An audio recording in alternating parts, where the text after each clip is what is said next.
सनत मल्ला मुकेश अली की ओर से नमस्कार प्रणाम साथियों। आप सभी को चुनावी सभा में हम लोग उपस्थित हुए हैं। ये सिर्फ चुनावी सभा नहीं है, ये खास करके पिछड़ा अति पिछड़ा दलित ऐसे वर्ग के जिसको हक अधिकार नहीं मिल रहा, उसकी आजादी की लड़ाई है साथियों। इसलिए तमाम हमारे साथी अपने आप को मानिए कि हम आजादी की लड़ाई लड़ रहे हैं। विजय सम्राट जी से मैं आग्रह करूंगा, उन्होंने कहा कि 5 किलो चावल भी दे रहे हैं, तो मैं कहना चाहूंगा कि 5 किलो चावल भी वो अपने बाबूजी के खजाना से नहीं दिया जाता है। ये जो चावल है ये देश का जनता का है और देश के जनता का खजाना का पैसे का चावल है। किसी कोई मेहरबानी हम पे नहीं कर रहा चाहते। ये चावल आज से बट रहा है, ये कांग्रेस के टाइम से ही चावल बट रहा है, तेल बट रहा है, राशन बट रहा है गरीब लोगों के लिए। और हमें नहीं चाहिए, हमें आपने जो वादा किया था कि 2 करोड़ युवा को हर साल में नौकरी चाहिए, आप हमारे बच्चे को नौकरी दे दीजिए, हमें चावल नहीं चाहिए। आप हमारे बच्चे के पढ़ने के लिए स्कूल बना दीजिए, हमें चावल नहीं चाहिए साथियों, चावल नहीं चाहिए। आप हमारे बच्चे के लिए हॉस्पिटल बना दीजिए इलाज कराने के लिए, हमें आप देश का सरकार का चावल नहीं चाहिए। इसलिए साथियों, ये सरकार जो है वो आपका नहीं है, ये गरीब पिछड़ा का नहीं है, ये अडानी अंबानी टाटा का है, ये गरीब पिछड़ा का सरकार नहीं है साथियों। 10 साल पहले उन्होंने देश के प्रधानमंत्री क्या कहे थे कि आप हमें लाइए, हम इस देश में हर साल 2 करोड़ युवा को नौकरी देंगे। क्या ये नौकरी पूरा हुआ साथियों? चाहे हम हो या मोदी जी हो या हमारे भाई तेजस्वी प्रसाद यादव जी हो, हम लोग जनता का सेवक है, हम मालिक नहीं हैं। जनता का आशीर्वाद हमें अगर प्राप्त होता है तो हम जनता के लिए काम करने के लिए आते हैं साथियों। हम आपका मालिक नहीं है, आप जनता जो है हमारे मालिक है। और जो नेता जनता से झूठ बोले, जनता को गुमराह करे, वो नेता कभी आपका नहीं हो सकता साथियों, वो कभी अच्छा नेता नहीं हो सकता। आप बताइए, मोदी जी ने 2 करोड़ युवा को नौकरी देने का काम वादा किया था, क्या वादा पूरा हुआ? तो ऐसे सरकार को बदलने की आवश्यकता है साथियों, ऐसे नेता को बदलने की आवश्यकता है, क्योंकि जनता ही मालिक है।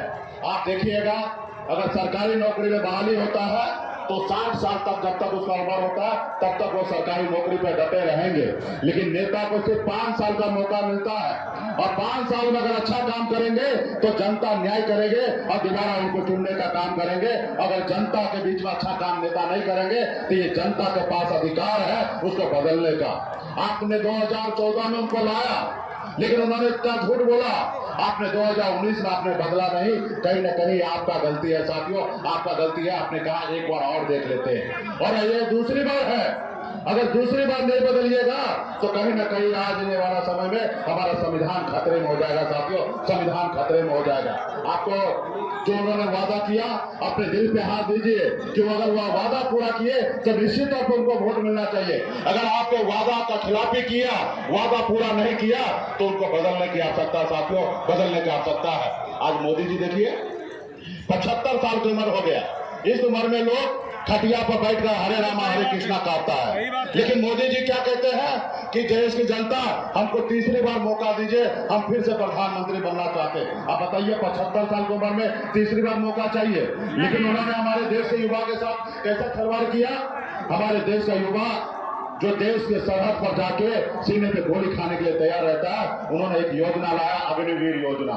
वो भी योजना क्या है? आप 18 साल में ज्वाइनिंग कीजिए और 22 साल में रिटायर हो जाइए, यानी कि शादी करने से पहले आप रिटायर हो जाइए। मात्र 4 साल का नौकरी, वो भी कॉन्ट्रैक्ट पे नौकरी है साथियों। आप बताइए, हमारे देश के 4 साल में युवा को रिटायर और 75 साल के बाद वो प्रधानमंत्री बनना है। तो इसलिए साथियों, अपने हक अधिकार के लिए लड़ाई लड़िए, और खास करके हमारे वीआईपी पार्टी के हमारे जितने भी बीज बेलदान, नोनिया, मला, चाय, टीयर, बनपल जितने भी हैं, आप सभी से आग्रह है, आप सभी ने हाथ में गंगा जल लेकर संकल्प संकल्प लिया था कि आरक्षण नहीं तो भाजपा को वोट नहीं, आपने ये नारा दिया था। और वो समय आ चुका है अपने हक अधिकार के लिए, अपने बच्चे का भविष्य के लिए ऐसे सरकार को बदलने का साथियों। ऐसे सरकार को जो आपसे वादा किया हुआ वादा वो कहीं ना कहीं वो भूल गया और आपके हक अधिकार नहीं दे रहा साथियों। तो पार्टी तमाम हमारे जितने भी पार्टी के नेतागण हैं, आप सभी को धन्यवाद देता हूं और मजबूती से आपके प्रत्याशी जो है बहन अर्चना जी है,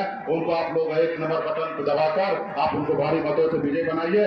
और नवादा से भी हमारे सरपंच जी हैं और यहाँ पे हमारे चौहान भाई का रिश्तेदारी नवादा तक है, हर घर में शादी ब्याह है, आप लोग वहां पे टेलीफोन करके कहिए कि हमारा प्रत्याशी जो है सरपंच जी है उनको नवादा में जिताइए और यहाँ पे बहन अर्चना रविदास जी को जिताइए और मजबूती से हमारा सरकार बनेगा, यूपी का सरकार बनेगा और आने वाला समय में जो आरक्षण की लड़ाई है निश्चित तौर पर